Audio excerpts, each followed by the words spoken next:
It's been 80 years since the last Mario Golf game on Nintendo consoles, so it's nice to finally have it back in the form of Mario Golf Super Rush on the Nintendo Switch, especially with it looking better than ever, at least graphically. Now, the reveal trailer does do a pretty good job of going over the major new features, but as usual, there's still plenty left for us to uncover, with the help of the trusty old analysis machine, of course. Hurry up already! Alright Mario, geez, we'll get going, okay? Okay, so right off the bat, or club I suppose, we can see Mario's outfitted with proper golfing gear for the first time ever in the modern 3D golf games. He's got the shirt, pants, and shoes to match, complete with surprisingly detailed soles. And of course he even has a visor to keep the sun out of his precious eyes. Mario is finally dressed the part, which continues a trend that started in Mario Tennis Aces, where characters also wore gear appropriate to the sport. And although he did have to give up his trademark blue overalls, he does at least have a thematically appropriate blue belt providing similar support. Now, while wearing gloves is obviously nothing new for Mario, wearing just a glove is. Yep, just like most golfers in real life, Mario and most of the rest of the gang are only wearing gloves on their non-dominant hand, giving it additional support since it's doing most of the work. So this might perhaps be the best evidence yet that Mario's canonically right-handed. Okay, seriously, it's actually an option provided in the game, as you can see on the character select screen, where you can choose to be a lefty or righty. It's still a really neat detail in any case, even if seeing a barehanded Mario is almost weirder than a nearly naked one. I'll never get over those tiny pepperonis. Wonderful! Anyways, it's not just Mario who's dressed up, as most of the other characters seem to be too. Although some a little bit more stylishly than others. Luigi, for instance, is dressed nearly identically to Mario. But then we have Waluigi dressed like a gangster complete with a fedora hat, finally bringing the dreams of many a fan artist to life. Along with Wario wearing these amazing patterned pants along with a cowboy hat. Then we have Bowser, who can be seen wearing a fingerless glove, in addition to actual pants, which is always a little weird to see, along with metallic boots reminiscent of the ones we saw in Mario Odyssey.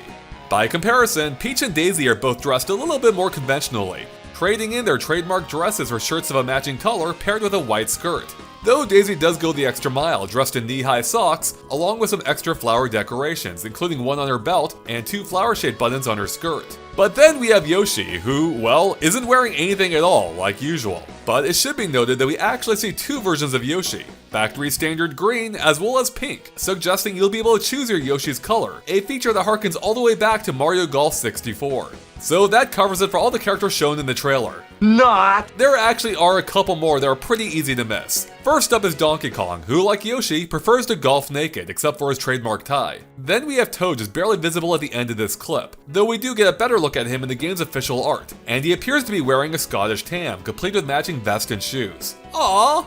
So that brings us up to 10 characters total, or 11 if you count the me, though we'll have much more on them later. However, a 12th character has also been confirmed on the official website, and that's none other than King Bomb himself, who has never been playable before outside of Mario Kart Tour. But despite that, he actually does have a history with Mario Golf, first appearing on one of Toadstool Tour's golf courses nearly 20 years ago. So it's nice to see he's finally been upgraded to playable status, especially since he's basically a giant golf ball himself. But what's he going to wear? At any rate, the characters are far from the only thing that's bringing an enhanced sense of realism to the game, as the world itself is surprisingly realistic, at least by Mario standards. The environment seems to be in constant motion, whether it's leaves floating through the air, grass rippling in the wind, clouds moving and shape-shifting, and even trees swaying back and forth, which, like in real life, bend more at the top while the base remains stationary. An impressive detail. It all feels very alive, and is especially fitting for a sport where wind is a significant factor, as it provides a constant visual reminder of the wind's strength and direction without having to resort to cartoonish wind swirls to show movement as in past games. And that's not even to get into the specific details within each of the golf courses themselves, of which we can see 3 different regions in the trailer: a farm, a desert, and a dense forest. Now at first they appear to be pretty generic, but there might be more to them than meets the eye. Let's start with the forest, which doesn't seem to be especially remarkable at first. I mean, it's just a bunch of tall trees among some mist, right? But those trees actually look remarkably similar to ones that we've seen before in Mario Odyssey's Wooded Kingdom. Their general size and shape, including the degree of tree taper, seems to match. There is even the detail of ivy growing at the base, although the tree's leaves do appear to start a bit higher up in Mario Golf. And the general amount of mist appears to be similar too. though it is possible that's just a function of the light rain happening here, which by the way, seems to suggest that there'll be varying weather conditions, which isn't a huge surprise since it was in past games as well, but hey, it's still nice to potentially know regardless. Now, if this course is in fact based on Mario Odyssey, then we might expect to see other features from that kingdom pop up too, including possibly the various red steel structures, and dare we suggest the deep woods? T-Rex included? Or better yet, he should be a character, just saying. It'd be amazing to see him golf with his stubby little arms. Next up is the desert, which features some recognizably Mario elements, like stone eye statues that first appeared in New Super Mario Bros. U's Layer Cake Desert, which itself was a course in the previous Mario Golf game World Tour. And while it could possibly be the same region here, this desert is lacking the dessert decorations that make that realm so recognizable, leading us to believe this is more of a bog standard Mario desert instead. But despite that, there are more Mario connections here, because did you catch the Pokey hanging out over on the left here? Yeah, he really blends in, and there's another just left of him. And did you know there's another one in this scene? Probably not, because he's almost completely hidden, but you can just barely see the tiny spikes atop its head poking up from behind a sand dune. Sneaky. And while we're on this clip, we can see a couple of sand marks. One here, and another right there. Now these are a relatively rare species, having only previously appeared in Super Mario 3D Land and Mario & Luigi Paper Jam, so it's nice to see them back. But as with the Pokies, whether they do anything beyond acting just as basic barriers, if even that, remains to be seen. Now in both of the desert clips, we can see a lovely oasis complete with palm trees. But whether it's the same oasis in both is nearly impossible to say for sure, but it does appear to possibly be of a similar size and shape. But again, the perspective is way too different to say for sure. Finally, we have the farm course, which is the one we see the most of by far. Now we say it's a farm for a few different reasons, like the sheep hanging out among some bales of hay just in front of a silo. But in a cute touch, those silos look a lot more like a castle's turret, featuring a sharp pointed roof much like the ones in Mario Odyssey's Mushroom Kingdom. But perhaps it'd be more accurate to call this course the countryside, because based on this bird's eye view, we can see what appears to be a small town or a community of some kind at least, which we get a better look at right here, featuring multiple small buildings and this church-like structure complete with a bell tower. And just outside are what appear to be some umbrellas and picnic tables set up alongside a river that winds its way through town. It's a cute little area, and its existence might explain the spectators found all throughout the course. And you gotta appreciate how they remain calm and quiet just up until you hit the ball before breaking out in cheers, just like in real life. And that pretty much covers it for all three courses. Maybe, because there is one other major detail that might involve them all. But for that, let's go back to the top-down view of the countryside from earlier. Because did you catch that we can see far more than just a hole that Mario's on, with what appear to be potentially 8 more? Look, the fairway in the middle of the area matches that shown on the map, confirming it's the only active portion of the course. Yet, we can see at least 7 other fairways nearby, making for 8 in total. In case there's any doubt, you can even see multiple sets of tee boxes, along with the greens where the hole would be for several of the courses, with the rest presumably being located somewhere off screen. Now, having multiple holes in each golf course is nothing new in Mario Golf, because just like in real life, it's always been based around 9 or 18 holes. But never before have all of them been in the same physical space, where you'll be able to see one hole while playing from another, as if you were on an actual golf course. It's a super cool detail. And speaking of which, it appears we are in fact looking at a full 18-hole golf course, as not only are there clips for holes 1, 2, and 9, but also 12 and 16 too. And as it turns out, we were actually able to place where on the map some of them are located. Okay, so we already know the middle one here is hole 9, since that's the hole Mario is on when viewing this map. But when we took a look at the minimap for hole 1, we noticed it shared some similar geographical features with hole 9. And when we laid one on top of the other, it revealed that hole 1 is right next door. Then we did the same for hole 2, and guess what? It's right next to hole 1. And that placement makes a lot of sense. After all, it makes sense for hole 1 to start at the tiny town. Which, by the way, means it should be just behind the camera in this scene. Oh look, there it is! Which means hole 2 should be right over there somewhere. And then, by the time you reach hole 9, you're right back at the town. Which again makes a ton of sense if you're playing just the top 9. But as I said before, we know that there are very likely 18 holes here. But unfortunately, the mini-maps for holes 12 and 16 don't appear to match up with the others, which means they're likely located somewhere off screen, too far away for any similar features to show up between the two. Now unfortunately, due to their proximity, the mini-maps for holes 1 and 2 overlap with this map entirely, revealing no additional detail about the world. However, if we take hole 9's minimap and lay it on top of the map view from that same hole, it actually reveals a bit more area to the south. Neat! At any rate, we couldn't help but wonder how many courses and holes there might be in total. Now, of course, it's impossible to say for sure beyond the potential 54 holes that we might be able to assume if all 3 courses have 18 holes each, but past games in the series might offer a more accurate idea, especially since the previous 2 3D games in the series both offered 126 holes in the base game, split between 7 courses in Toadstool Tour or 10 courses in World Tour. Which means, if that's anything to go by, we very possibly haven't even seen half the courses in the game at worst, and possibly not even a third at best. Pretty exciting! Okay, so that covers it for the courses for now. So let's get into the actual gameplay. And interestingly, while it is recognizably similar to past Mario Golf games, it's also probably the most different interface we've seen yet. And first up is the shot gauge, which dictates the power of your swing depending on when you stop the meter, just like in past games. But this time you'll find 2 numbers on that meter. The one at the top shows a maximum distance you can hit the ball, which uncoincidentally matches up with the maximum strength of the selected club, which you can toggle between down here. The second number is halfway down, and as you might have suspected, shows the power required to hit the ball half the distance. And in a super cool touch, the hole and the green are both represented directly on the meter if they're within range, making it even easier to gauge your shot power. But what about that orange line that appears at various points on the meter? Sometimes it's at the very bottom, and others it's near the top. In which case, the meter lights up to that point. Well, we're pretty sure this is a marker that you can set to whatever distance you want to aim for. And we think that's the case because of this sequence, where we can see the orange line at the bottom. That is until the player accesses the scan view, at which point the marker then appears right by the hole on the meter. And sure enough, if we go back to the scan screen, we can see an option to lock aim, which might be how you set the marker based on what you're targeting. So this seems to be a useful feature for ensuring you hit the ball with just the right amount of power. And hey, since we're on the scan screen, let's go ahead and explore it real quick, as it seems quite useful for surveying the terrain, because by aiming the targeting reticle, you can see how far away something is, along with any elevation changes along the way, which is also mapped in the graph below. We can also see a scan option is available with the R button, which might be what triggers this bird's eye view as the option then disappears. And the grid that pops up here probably looks familiar if you're a Mario Golf veteran, as it seems to behave exactly as in past games, with the animated glowing parts showing the subtle terrain differences.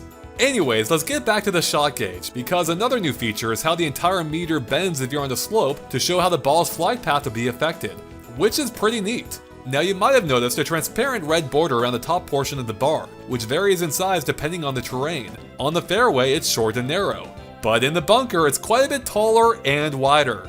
This likely indicates the accuracy range of your swing, with the danger of an inaccurate shot increasing as you apply more power, especially in rougher terrain, which is why it widens at the top. In fact, if you look close, you can even see an orange arrow appear after locking in the shot's power level, which is likely what dictates the shot's accuracy. If it's in the middle, congrats, you nailed it. But if it's off to the side or outside the meter and into the red zone, yeah, you probably botched it. It actually seems pretty similar to past games, where after locking in the power level, the meter would swing back the other way, requiring you to time a button press again at the starting point. The better your timing, the better the shot. But in this case, there simply doesn't seem to be enough time to input it manually. I mean, the arrow just seems to appear. So it's possible that we're actually looking at the auto option for shot accuracy, where the game automatically determines the shot accuracy for you. But it comes at the risk of it performing worse than you might yourself. In fact, in a couple of scenes, we can see the arrow darting around before ultimately settling down, which looks very similar to how the auto mode worked in previous games too. So assuming we're right about this,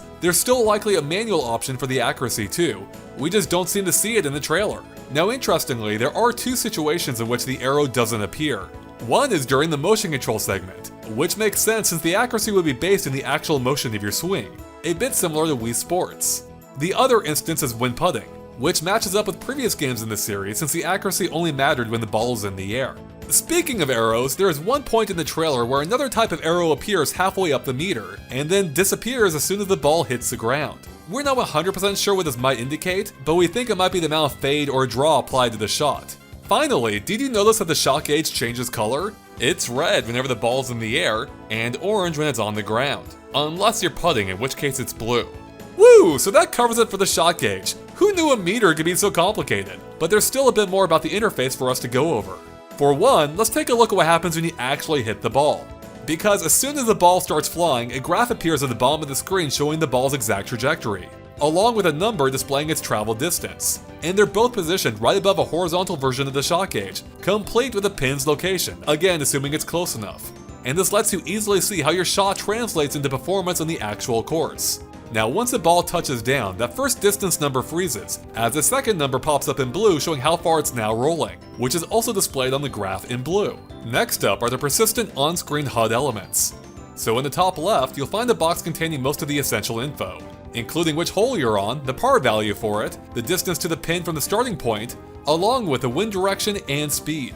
Below that is a brand new minimap showing the overall course and location of the hole. Then to the bottom right we have your club selection that we mentioned before. And then there's a hovering flag icon that shows a pin's exact location, whether it's dead ahead or somewhere off screen. However, throughout the trailer, we can see somewhere between 1 to 3 arrows next to that pin icon. And we're not 100% sure of their meaning, but we think it might be related to elevation, whether above or below, with more arrows possibly indicating a greater elevation difference. Finally, we have the player information box, of which there's one for each player on the course, such as in this multiplayer clip. In it, you'll find the character's name and profile pic, along with which stroke they're currently on. Oh, and then there's this gray box that displays different things depending on the mode you're playing.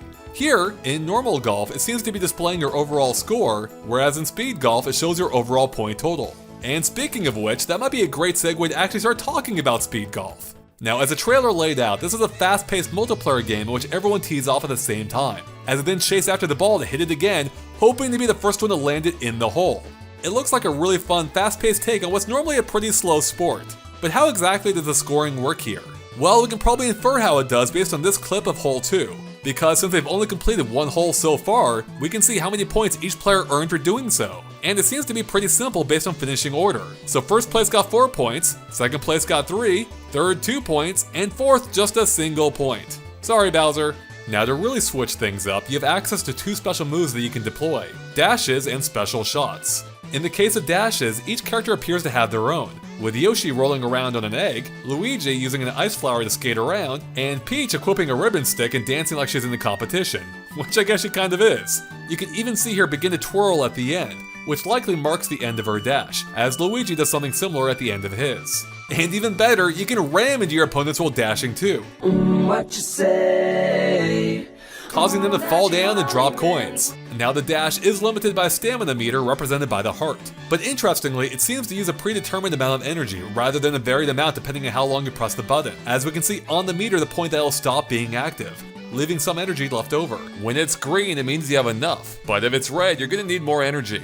And speaking of which, we can see multiple heart collectibles scattered around the course, which is almost certainly how you replenish your energy. Next, we have the special shots, which you can only use after filling the meter found below your player's information box. And we can see they can fill it in at least 2 different ways. One, by collecting coins scattered around the course, as Mario picks one up here, filling the meter just a small amount. Or 2, getting the ball in the hole as shown here. Once the meter is full, it catches fire indicating it's ready to use. And by the way, we can see in this clip from hole 1 that everyone starts this mode with meters already mostly full, meaning you probably won't have long to wait before deploying a special shot. And we can see Mario do just that, in which he grabs an invincibility star, then takes what appears to be a pretty powerful shot. He then runs after the ball with a special invincibility animation, just as it comes crashing back down, creating an explosion the moment it touches the ground, which in this case stuns poor Luigi, causing him to drop all of his coins. That guy just can't catch a break. Maybe that's why he won't stop staring at Mario in this clip. They see me rolling, they hating, patrolling and trying to catch me riding dirty. At any rate, we originally thought the special run might have been Mario's dash, but since the stamina meter is nowhere to be found, it does seem to be part of his special shot instead. So whatever Mario's dash actually is remains to be seen.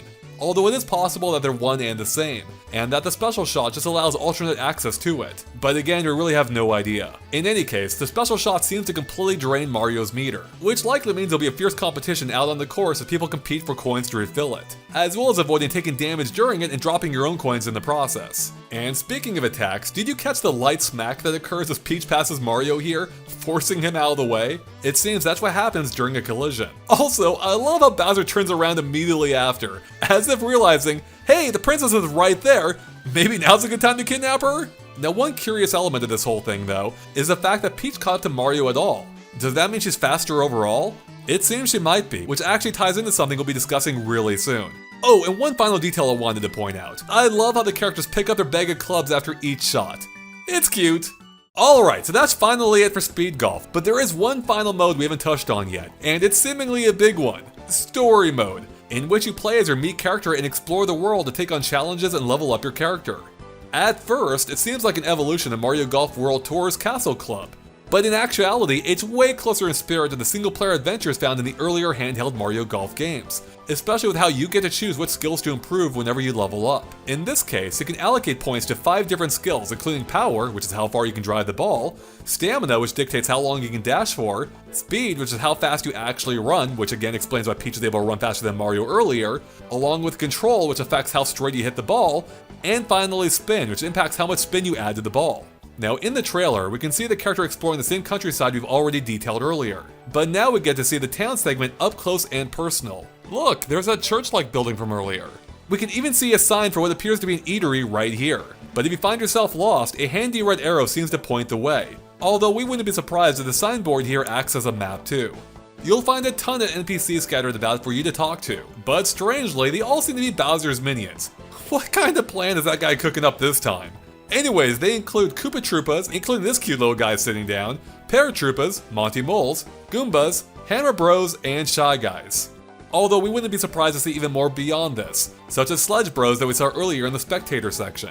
And it seems they all have something to say based on the speech bubbles found above their heads, with a silver arrow indicating the selected one. And while we don't know exactly what it is that they have to share, we do know that at least some of them will present you with different challenges, like this one in which the goal is to land close to the pin. By the way, we can't help but wonder if some of these NPCs might be playable too, much like how Koopa Troopa, Paratroopa, and Shy Guy eventually became playable in Mario Tennis Aces. You'll also compete in actual matches, which is how you earn experience points. In this case, there's a specific goal displayed in the top right corner. And as you might have noticed, this match takes place in the same world you were just walking around in, which again is just such a neat detail. And based on the amount of pathways we can see on the map, it seems there may be a law of walking. What if you actually have to walk hole to hole? That'd be kinda cool, huh? But that begs the question, is the countryside the only world you'll explore in story mode? After all, it's the only one we've seen that actually looks like a golf club. But if we go back to this desert scene and take a look at the mini-map, we can see that there appear to be other holes within the area too, which might suggest you'll be visiting other worlds as part of story mode too. And that's about it for story mode, except for one or maybe two potentially cute details in the trailer involving Mia. You know, the Mii used in the trailer? Because I can't help but wonder that name was purposely chosen for one of two reasons. One, you literally can't say Mia without also saying me, so that's a little on the nose. But there's also the fact that Mia is one half of this game's titular character's catchphrase. Mamma mia! Mia! Makes you think! And with that, we're finally done covering everything we can dig up in Mario Golf Super Rush.